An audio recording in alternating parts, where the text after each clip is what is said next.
আসসালামু আলাইকুম ওরহমতুল্লাহি ওবরাকাতুহু বিসমিল্লাহির রহমানির রহিম আল্লাহুম্মা সাল্লি আলা মুহাম্মাদিন ওয়া আলা আলি মুহাম্মাদ। আমরা দেখতে পাই আমাদের চলতি পথে যে অনেক সময় আপনি কোরআন মাজিদ পড়ছেন, পড়ার পরে কখনো উঠিয়ে রাখতে গেলেন, বিভিন্ন সময় কোরআন মাজিদ হাত থেকে পড়ে যায়।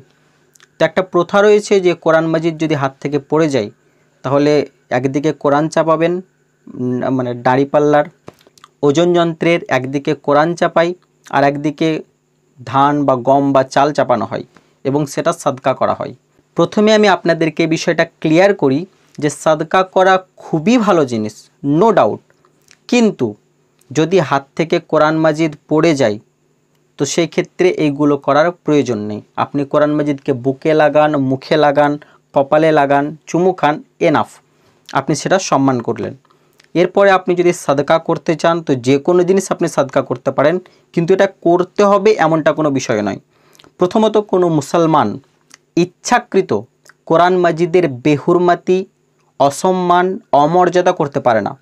যদি কেউ ইচ্ছাকৃত কোরআন মাজিদকে ছুঁড়ে ফেলে, অসম্মান করে, তো সেটা হচ্ছে কুফরি।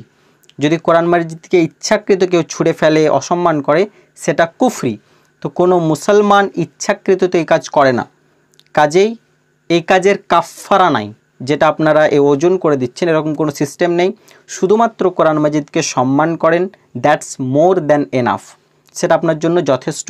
এগুলো হচ্ছে একটা সংস্কার যেগুলোর কোনো কোরআনিক বা হাদিসের ভিত্তিতে কোনো প্রমাণ নেই।